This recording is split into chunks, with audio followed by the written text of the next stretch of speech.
Здравствуйте! В эфире Пятого канала информационная программа «Новости», в студии Татьяна Манова. Сегодня в выпуске. Сотрудники управляющих компаний, общественники, депутаты и инициативные интинцы осмотрели объекты Интинской ТЭЦ.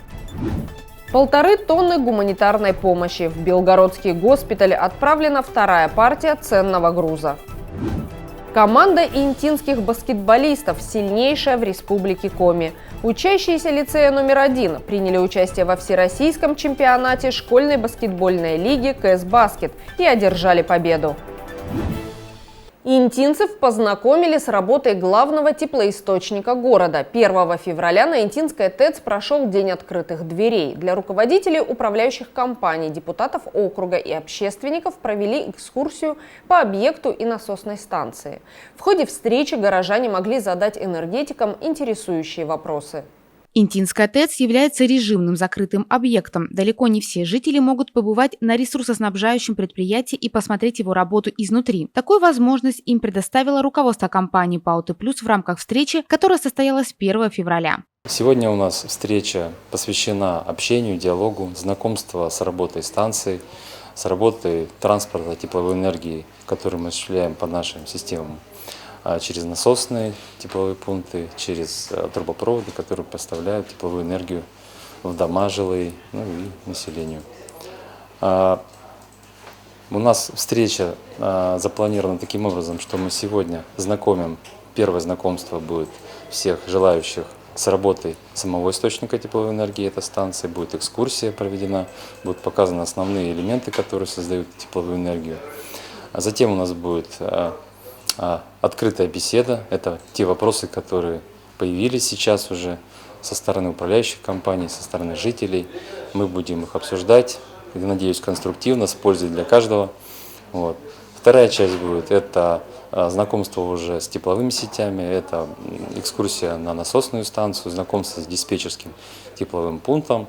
И, соответственно, на этом закончится сегодняшняя встреча. Это первая встреча в рамках ежемесячных встреч, которые будут, возможно, проходить на территории Интинской ТЭЦ. Строительство станции началось 10 апреля 1948 года. Менее чем через год, 31 марта 1949, была введена в эксплуатацию первая очередь в составе 2 котлоагрегатов типа Эджмур паропроизводительностью 30 тонн в час каждый, турбоагрегата типа Томпсон-Каустом мощностью 500 кВт и турбоагрегатора фирмы Ланг мощностью 9300 кВт-час. Официально свое современное название ТЭЦ получила в 1958 году после ввода в эксплуатацию третьей очереди ТЭЦ-2 и закрытия ТЭЦ-1. Город ждал прихода электролинии от Печорска ГРЭС, и это произошло в феврале 1978 года. ТЭЦ присоединилась к единой энергетической системе. Работать стало легче, но надежность электроснабжения Интинского энергоузла оставалась крайне низкой. Отключение единственной протяженной линии Печора-Инта приводило к значительному дефициту мощности, поэтому еще 10 лет оставалось в аварийном резерве. И только в 1985 году с приходом воздушной линии электропередач 220 кВт от Воркуты появилась надежная схема электроснабжения Интинского энергоузла.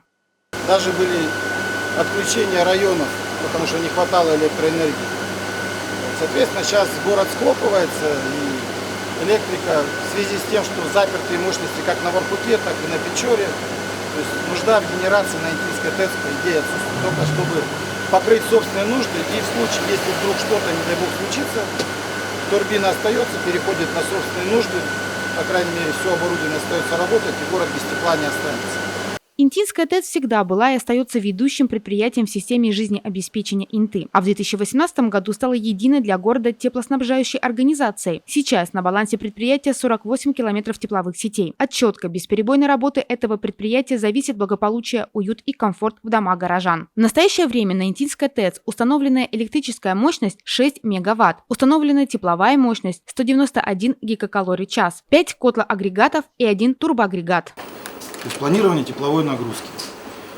Вот сегодняшнее число, 1.02. К нам приходят прогнозные данные с Коми ЦГМС. Соответственно, на сегодня у них там по часовке на час ночи было 4,9. Фактическое на час ночи минус 4,3. Через 3 часа идет обновление прогноза. Вот тут на 10 часов 3,3, прогнозно 4,3. Вот. Здесь нам задают график. Непосредственно автоматом программа считает от температуры наружного воздуха, от скорости ветра, здесь вот тоже прописывают 6 метров в секунду. Ветер учитывается. Да, вот юго-западный, это не то, что наша метеостанция, это метеостанция Скомец ГМС, которые нам присылают от факта отпуска тепла с синими печатями, то есть это официальная бумага, по которой Учитывается в расчетах их показаний. оно вот как раз все это учитывается. Строительство газовой котельной взамен угольной Интинская ТЭЦ. Ключевой проект Т+, в Республике Коми. Объект мощностью 160 гигакалорий в час обеспечит надежность теплоснабжения, снизит негативное воздействие на экологию. Внедрение современной водоподготовительной установки позволит решить вопрос с качеством горячей воды. До 9 февраля Т+, проводит общественные экологические обсуждения проекта строительства водогрейной котельной в городе Инта. Общая стоимость всего проекта по строительству газовой котельной – 1,5 миллиарда рублей. Из них 940,5 миллионов рублей – собственные средства ПАО Т+. Остальная часть получена в виде целевого займа из Фонда национального благосостояния. Компания инвестирует в реконструкцию котельной 1,5 миллиарда рублей. Строительство запланировано в этом году, в 2023 году. Вопросы, если появятся такие вопросы от жителей, конечно, мы на них будем отвечать. Как повлияет это на качество? Это только улучшит качество, естественно, потому что будет современная система водоподготовки, современные котлы, которые будут обеспечивать теплом жителей, также надежно и качественно. После экскурсии интинцы могли задать интересующие вопросы представителям компании Т+. Основным показателем качества теплоснабжения это является температура внутреннего воздуха. Она в зависимости от комфорта может быть от 18 до 23. Это температура, которая считается, она принята комфортной для человека при определенной влажности. Этот индикатор, он на самом деле единственный индикатор, который показывает, что все сделано как надо. То есть отдано определенное количество тепла, которое зашло в дом через батареи. При условии, что все работает хорошо, он показывает, что значит все хорошо и температура, она вот где-то в этом диапазоне может находиться. Управляющие компании могут самостоятельно контролировать параметры подачи теплоисточника на жилищный фонд. Все это делается удаленно с помощью современных технологий. У вас действительно на сегодняшний день есть возможность контролировать удаленные показания. Вот вижу, распечатки принесли, вижу и знаю, что отчет. Да, опять же, там, благодаря ПАО Т+, который безвозмездно установил модемы на счетчиках.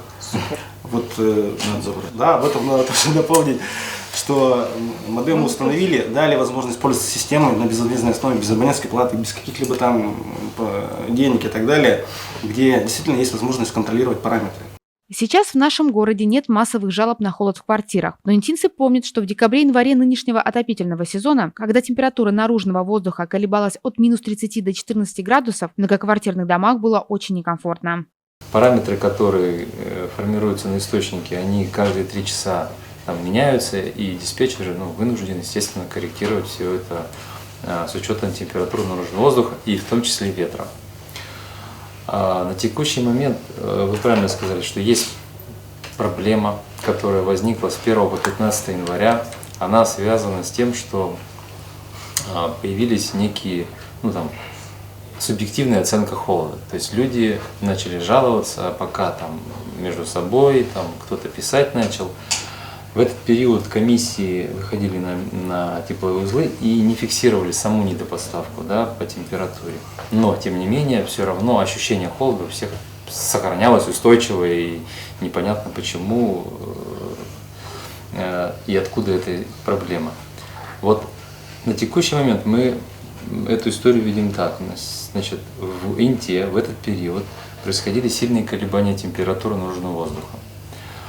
Было зафиксировано, что буквально в течение суток температура с минус 30, минус 40 опускалась до минус 10, да? 15-14 было. Что произошло? Диспетчер вынужден, чтобы выйти на среднесуточную температуру, был вынужден снижать теплоноситель в подающем трубопроводе, чтобы не превышать вот эти требуемые параметры, 3% подачи и так далее. Естественным образом дома в течение вот этого длительного периода, четверо-трое суток, они замерзали, они промерзали максимально. И когда мы снизили теплоноситель, в течение этих же суток, естественно, дома начали брать больше тепла, чем им необходимо, потому что они еще были достаточно промерзшие. Вот. Мы проанализировали эту ситуацию, и на текущий момент мы приняли такое решение о том, что мы в такие периоды, когда будет холодно, вот именно с холода на тепло, сильные перепады, мы будем в течение суток температуру все-таки сохранять на том уровне, которым мы подавали, до конца суток, чтобы обеспечить не вот это резкое снижение температуры. ТЭЦ отпускает теплоноситель в строгом соответствии с разработанным графиком. Температурные графики энергетических объектов Т+ в Коми размещены в открытом доступе на сайте компании tplusgroup.ru. Кто отвечает за качество услуг теплоснабжения, что входит в обязанности ресурсоснабжающей организации и управляющих компаний? ПАО «Т+», крупнейшая российская компания, работающая в сфере электроэнергетики и теплоснабжения, подготовила познавательный видеоролик о том, что должны делать коммунальщики и энергетики, чтобы в квартирах было комфортно и тепло.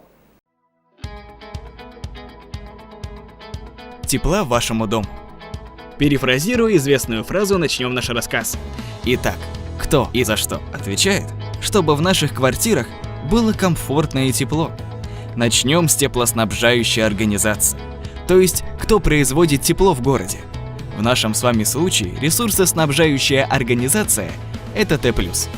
На ТЭЦ генерируется тепловая энергия. Под большим давлением и высокой температурой по магистральным трубопроводам тепло поступает на центральный тепловой пункт или сразу до жилого дома. Т+ отвечает за своевременное начало отопительного сезона, поставку коммунального ресурса до границы многоквартирного дома, надежную работу магистральных и квартальных тепловых сетей. И самое главное – надежную поставку теплоносителя до стены нашего с вами дома. А вот дальше вступает в ответственность исполнитель коммунальных услуг, то есть управляющая компания или ТСЖ. Это те организации, которые на основании договора управления предоставляют услуги по содержанию и ремонту в многоквартирном доме.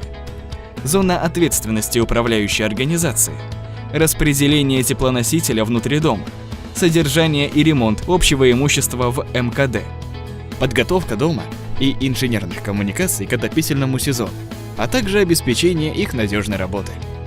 Обеспечивает корректную передачу показаний общедомовых приборов учета в ресурсоснабжающую организацию, то есть в Т+. Энергетики выставляют счета по данным, которые к ним поступают от управляющих компаний.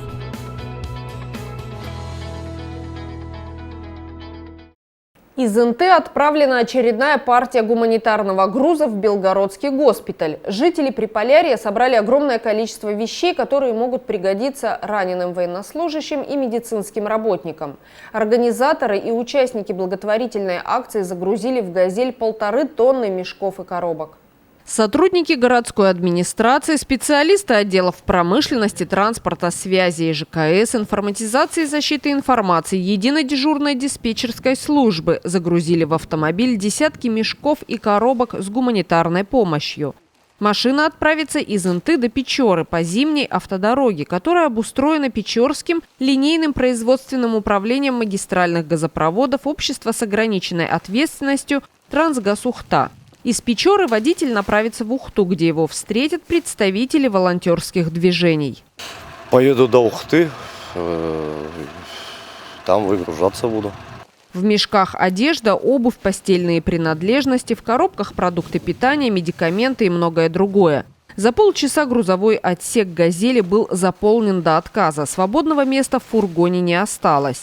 Жители города принесли очень много вещей, которые мы хотели бы передать для Белгородского госпиталя. Это и одеяло, это и одежда, это и какие-то медикаменты.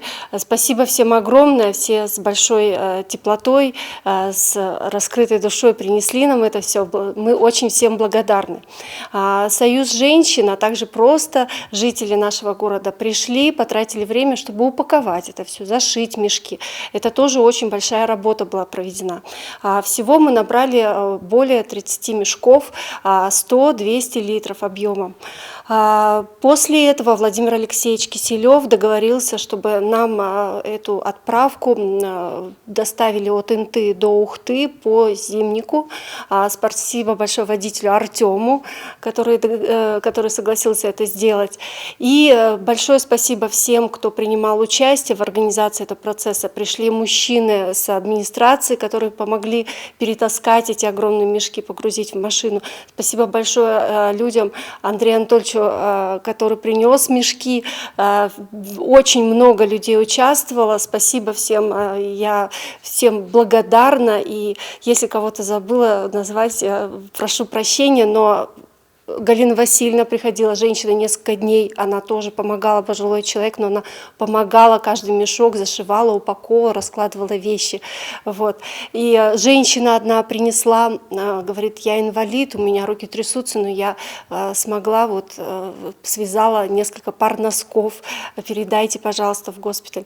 То есть очень много душещипательных историй, сердце наших интинцев такое большое и такое теплое. Спасибо всем большое. Интинцы готовы собрать и отправить военнослужащим еще несколько грузовых машин с гуманитарной помощью. Люди переживают за наших бойцов и хотят их поддержать, чем могут.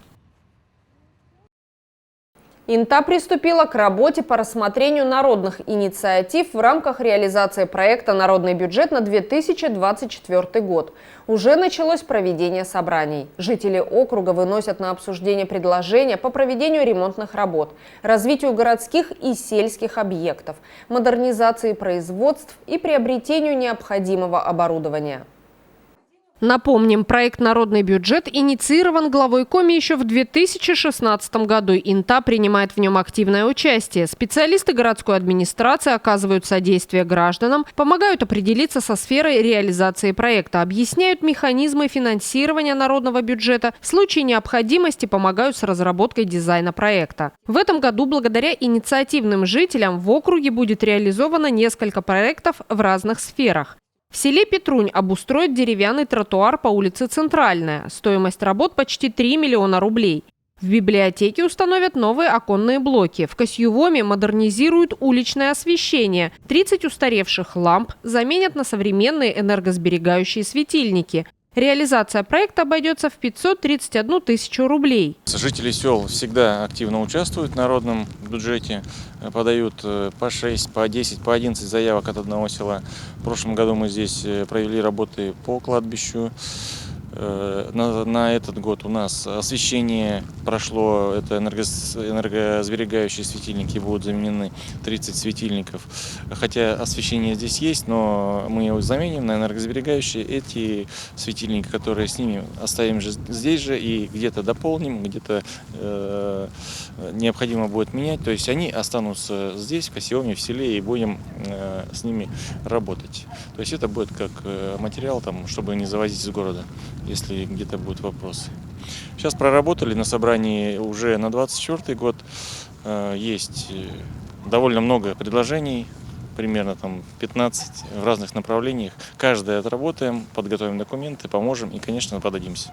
В сфере агропромышленного комплекса Республиканская комиссия одобрила проект по обустройству сетей холодного и горячего водоснабжения цеха глубокой переработки мяса. Несколько задумок в этом году смогут реализовать дошкольные учреждения. В детском саду «Родничок» будут отремонтированы прогулочные веранды. Стоимость проекта 940 тысяч рублей. 800 тысяч выделит республика, 100 тысяч – местный бюджет. И 40 тысяч рублей соберут инициативные интинцы, коллектив учреждения и родители воспитанников. Мы уже участвуем в этом проекте «Народный бюджет» второй раз.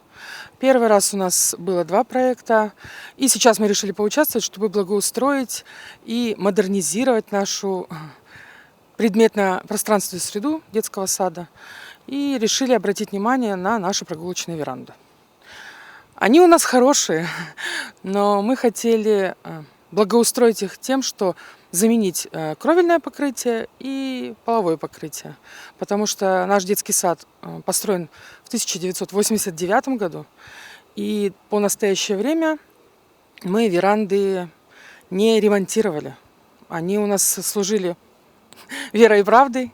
Но пришло время, появились, например, в половом покрытии, появились трещины, и стало некомфортно детям гулять.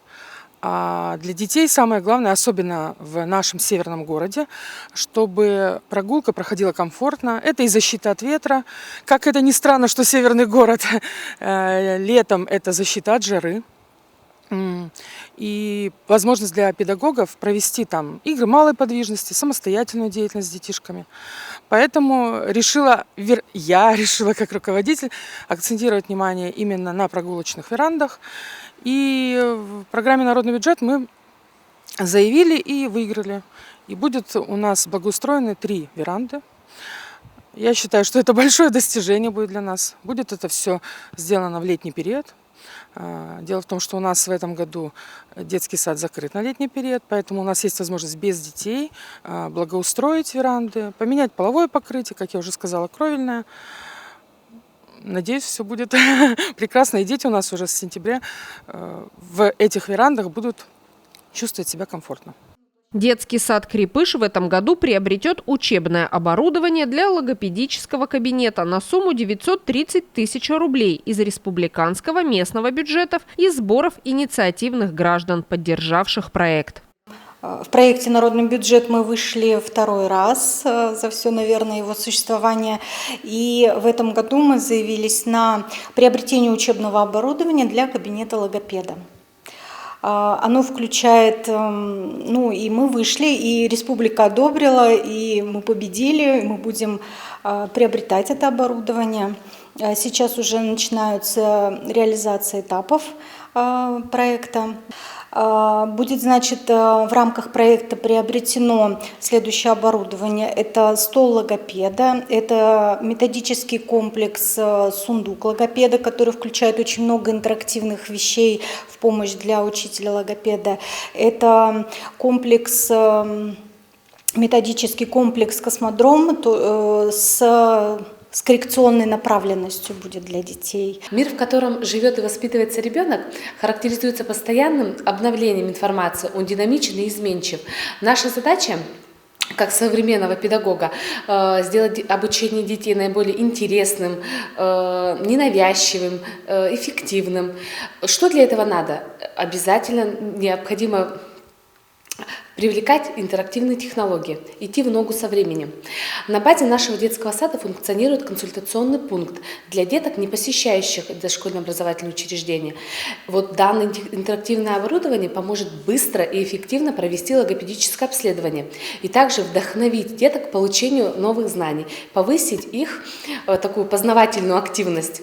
От внедрения современного оборудования я вот как непосредственный участник образовательного процесса жду, конечно же, положительных результатов для того, чтобы малыш мог активно, творчески включаться в процесс овладения правильной и красивой речью.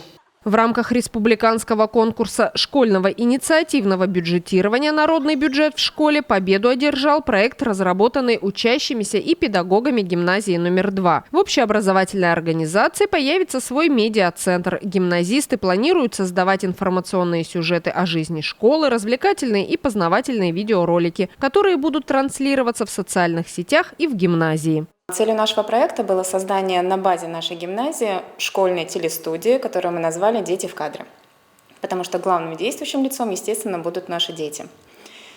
Школьное телевидение – это то направление деятельности, которое позволяет раскрыть потенциал ребенка, развить его коммуникативные компетенции. Поэтому мне кажется, что довольно актуальный проект, и он нашел отражение в победе, можно так сказать, на республиканском уровне. В проекте будут работать, естественно, дети. Они будут в роли оператора, звукорежиссера, корреспондента, будут брать интервью, в общем, полностью работать как журналист настоящий. По крайней мере, мы будем стараться делать именно так. В Интинском округе проводятся собрания по обсуждению проектов, рассматриваются различные предложения. Какие из них будут реализованы в следующем году, станет известно после прохождения республиканского отбора. Интинские школьники приняли участие в крупнейшем социально-спортивном проекте «КС Баскет», который реализуется на территории 72 регионов Российской Федерации и не имеет аналогов в мире. Учащиеся лицея номер 1 дошли до финала регионального этапа школьной баскетбольной лиги и стали победителями чемпионата Республики Коми. Еще осенью 2022 года в Инте прошел муниципальный этап чемпионата школьной баскетбольной лиги КС Баскет. Уже тогда юноши лицея номер 1 показали высокий результат, обыграв команды всех школ и гимназий города. 29 января в Сыктывкаре прошел дивизионный этап соревнований. Сам турнир КС Баскет проходит с 2007 года. Определенная аббревиатура есть, определенные правила соревнований, есть регламент по положению. Читая это положение, мы делаем КС-бастовскую заявочку в начале учебного года. И в эту команду уже попадают те, кто действительно, как говорится, сможет защитить уровень муниципальный, городской, школьный этапа. Сначала, конечно, в школе это все проходит, затем муниципальный. И после муниципального дети выезжают на дивизион, если победили на муниципальном уровне. После дивизиона получается региональный этап. Ответственность, конечно, у детей очень большая. Надо отметить, что школьники региона и Инты, в частности, принимают участие в чемпионате с 2008 года. Этот игровой сезон является 15-м юбилейным для Республики Коми. Эти дети появились у нас в 5 классе, когда они пришли после начальной школы из других школ. Основная задача учителя их была собрать в общий коллектив, в команду. И когда я их замечаю на уроках, они выходят, они как в хоккейной коробке были сначала, толкались, хватали друг у друга мяч, хотя на каждого есть. И я им сказала, вы не в хоккейной коробке, у нас есть определенные правила для участия, для использования того же инвентаря. И дети это начали понимать, начали приходить на ту же спортивную секцию по баскетболу, по волейболу, потому что этот вид спорта им очень нравился. Так они у нас занимаются уже почти 6-й год. Баскетбол пришел, мне просто понравилась эта игра с мячом. Я считаю, что она лучше. Я решил пойти записаться в секцию в Дворец спорта «Юность». И так в школе периодически тоже тренируемся. Всего в чемпионате Республики Коми в этом сезоне приняли участие 152 команды девушек и юношей из 95 общеобразовательных организаций 18 муниципальных образований. В финале регионального этапа встретились сильнейшие команды республики. Дети все настроены были на результат. Даже первая игра, которая была стыковая за выход в полуфинал, 3-е место, дети были настроены, и мы эту игру вытягивали и сделали. С отрывом даже 20, результат был показан. Вторая игра была, конечно, уже более интеллектуальна, потому что она не даст просто так, как говорится, играть. Она уже требует и умения каждого, техническое мастерство каждого спортсмена, тактика спортивной игры самой по баскетболу. Без этого никак. И сплоченность команды, от чего зависит, собственно, весь результат. Мы были все настроены. Перед матчем мы замотивировались, произнесли мотивационные речи друг другу, пожали руки, отбили кулачки, и все хорошо. Мы были прям заряжены на эту игру, и с помощью этого как раз-таки победили. Дивизионный этап – это всегда более сложные, нежели на муниципальном уровне соревнования. Здесь участвуют самые сильные баскетбольные команды из городов региона. Борьба за путевку на областной этап бывает очень напряженная. Победа достается ценой больших физических усилий, а игры доставляют массу волнений и переживаний. Первая игра была с Сыктывдинским районом. Мы их выиграли довольно-таки легко, плюс 20 очков мы их по ходу встречи обошли. В них мы не почувствовали ничего такого. А вторая игра, там был парень, у него был рост 2 метра 10 сантиметров вроде как. Он как раз-таки там набрал 63 очка из 69. И он серьезный был. Играл в профессиональных командах. Мы его обыграли. Настоящим украшением соревнований стал финальный матч юношей. Напряженная борьба очко в очко. Множество красивейших атакующих действий завершились триумфом баскетболистов из Инты. Егор Васютич получил звание самого результативного игрока финала. Такой уровень, конечно, очень радует. Просто насколько Часто это происходит, часто это не бывает. Это дети растут, и вот результат выходит через определенное время. Каждый год этого не бывает. Мы были очень рады, мы тем более этого не ожидали. Мы хотели этого всегда, давно уже, сколько там, 3 года подряд или 4. Мы еще тогда были маленькими, там как бы старшие классы за нас, можно сказать, играли, а сейчас было все в наших руках. И когда мы победили, у нас у всех горели глаза, мы там бегали, радовались по всей площадке, эмоции зашкаливали. Все рады, кто ездил, все абсолютно. Даже и учителя, которые за этим смотрели, и родители каждого из участников нашей команды. Все были рады, потому что это для нас как очень, как сказать, очень важное событие, большая победа. Никто еще, кроме нас, из нашей команды с 2007 года, как мы участвовали, никто не мог выиграть, проехать дальше Сыктывкара.